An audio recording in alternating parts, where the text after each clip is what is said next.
านสบายดีย่านน้องย่านน่ะอยู่น้ำน้องเออยู่เทิงเถงผู้เพิ่นอยู่น้ำน้องพี่น้องเอ้ยเฝ้าน้องลิ้นน้ำน้องเอเพิ่นดำหน้ากับดำทางลุ่มพูนล่ะพี่น้องเอ้ยนี่ก็สาวโน่นพี่น้องกำลังเกมเคิงลงสบายดีโน่นสบายดีอันดำหน้าเคยอยู่แล้วบ่ยังลายเติมลงดำพูนละเนาะมื้อนี้ทางลุ่มพูนละเพิ่นกำลังเกมเคิงสิลงพี่น้องเอ้ยแดดมาสิแดดมื้อนี้ก็น้ำเสือได้หลายเลยเนาะน้ำหน้าลงดำน้ำกันนี่แหละพี่น้องไปว่างกะไปดำหน้าน้ำกันเด้อปะย่างวันนี้แค่เฮาแดดมาแดด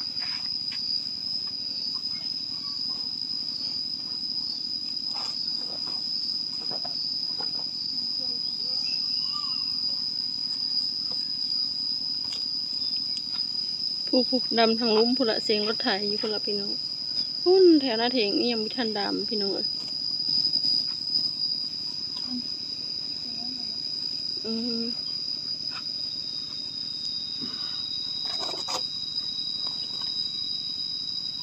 ลืมหมด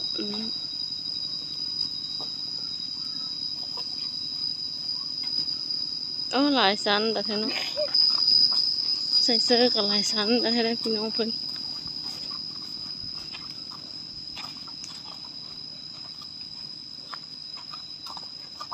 อันนี้ก็รถเขาหน้าใกล้นี่แหละพี่น้องเขามาจอดไว้นี่แล้วเขาก็ลงหน้าเขามาฟ้าฮะนะพี่น้องรถเขามาฟ้าอันนี้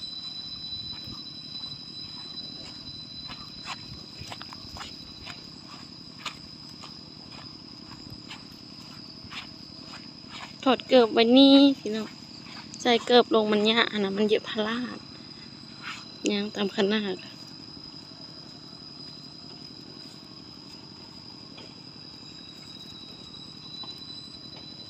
แดดมื้อนี้ฝนต้องแห้งแต่เมื่อคืนว่านนี่พี่น้องแห้งอะไรได้น้ำเต็มให้หน้าคืนว่านนี่นะนี่กาเฮายังน้อยพี่น้องสิได้ทากาน้อยอีกแหละพี่น้องเอ้ยดำอีมืออื่นกะเมิดแหละกานะเด็กกาน้อยยังสองตาเนาะพี่น้องทากาตัวนี้ยาวแล้วก็จังดำอีหนะพี่น้องดิดำหน้ากับเมิดกาดิตานั้นเมิดแล้วพี่น้องแล้วอันทงนึงแล้วเนาะแล้วก็ต่อตานี้พี่น้องตานี้กับโลกอีมืออื่นกับเมิดและกากะแล้วก็พักผ่อนทากาน้อยแบบนี้เขาจะสีได้ดำต่ออันนี้ไม่คานทับกาเนาะพี่น้องห้ามเอาได้พี่น้องเอ้ยไปแต่ละหายหน้านะได้ห้ามเอาดำกาเนี่ยบนโนนเมนบ่ดำกาอันเข้าสูงพี่น้องงวดนี่ดำเข้าเต้พี่น้อง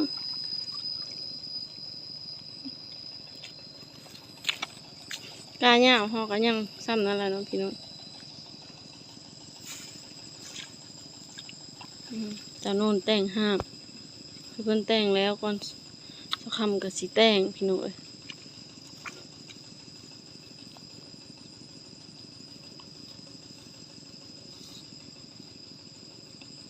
โน่นเบิ้งละจักอันมันหาบ่ยันเอาเจ็ดหัว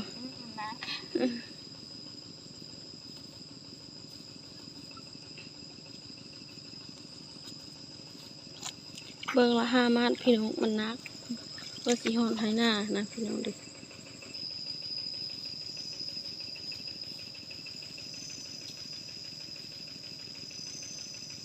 หากอะไร3เอาอีก2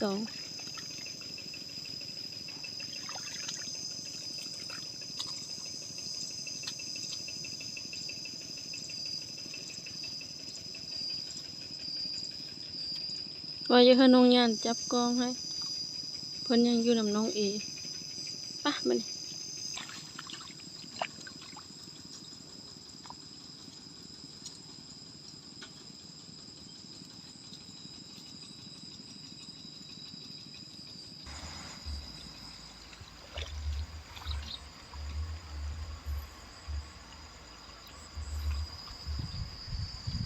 ฮอดให้หน้าแล้วพี่น้องดำหน้ามื้อนี้ก็แดดพี่น้องเอ้ยฝนตกแต่มื้อกลางคืนวานนี้เนาะพี่น้องแต่ว่าแถวโน้นน่ะได้น้ำเมิดคูไฮได้พี่น้องได้แถวโน้นได้น้ำเมิดคูไฮพอฝนตกนะแห้งแท้ๆพี่น้องอันถ้าเฮาก็พากันดำเนาะพี่น้องทรงนี้ได้น้ำหลายนะพี่น้องแล้วทงนึงแล้วก็เฮาก็มาต่ออีกทงที่2เนาะพี่น้องหน้าเทิงเนาะพี่น้องทางแถวทางลุ่มนั่นแล้วหมดแล้วเนาะแถวรองน้ำหั่นนะพี่น้องวันนี้เฮาก็พากันมาดำแถวโน่นพี่น้องดำกับเขาสาวโน่นนี่แหละพี่น้องเอ้ยสาวนุชเนาะเพิ่นน้อยสิมาแต่ว่าเพิ่นยังนั้นมื้อประมาณวันที่7เพิ่นว่ามาเนาะพี่น้องก็เลยดำท่าสาวนุชเนาะพี่น้องสาวนุชเพิ่นก็เฮ็ดเวยกอยู่สวรรค์พุ่นล่ะพี่น้องบ่ได้มาวันที่7พุ่นแหละจังมาดำนาซอยให้เฮาพี่น้องเอ้ยถ้าว่างก็มาดำนานำกันเด้อพี่น้อง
ยังหลายพี่น้องยังหลายเติบพี่น้องเอ้ยยังหมดแล้วนะเนาะแถวนี่ล่ะพี่น้องเอ้ยยังหลายเติบจนฮอดพูนพี่น้องฮอดหน้าเถงพุ่นเนาะยังบ่ทันได้ดำหั้นนะพี่น้องตัวนี้แม่นทากาน้อยพี่น้องทากา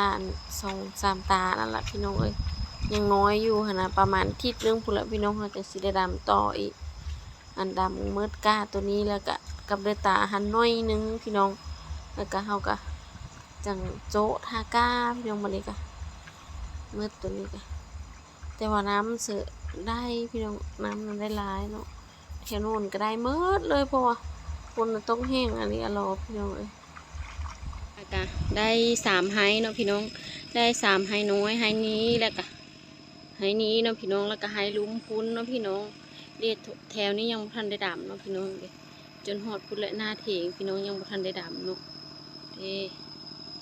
กากะใกล้สิหมดแล้วพี่น้องเอ้ยดำอีมื้ออื่นหือหมดตอนนี้กำลังท่าอันคาดหน้าแล้วเนาะพี่น้องปุ๊บยังคาดหน้าอยู่นางสาวเมยอยู่กับสาวโน่นสาวโน่นเมยบ่โน่นมื้อนี้ให้เนาะให้น้อยมื้อนี้แล้วก็เอาเสือดำให้ใหญ่พี่น้องถ้ากันนางสาวเมยอันนี้ป้าก็อยู่พี่น้องกาน้อยนะพี่น้องไว้ดำนะโคกอ่ะนะ1 ตาดิ1 ตา2 ตาอันนี้ไว้ดำนะโคกพี่น้องกูยังขาดดูพี่น้องขาดยังหมดแล้วถ้าขาดแล้วก็สิเอาก้าอันนี้แหละพี่น้องไปดำเนี่ยข้าวดอแดงพี่น้องมีแต่พุ่มเสื้อพี่น้องถ้ากันเสาเมยก่อนเนาะพี่น้องตอนนี้นะสาวนุชยังบ่ทันมาพี่น้องอัน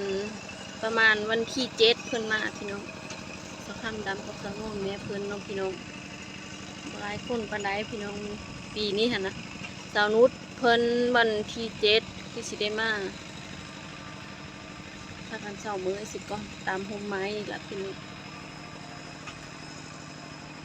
ถ้าเพิ่นว่างก็มาดำน้ำกันเด้อพี่น้อง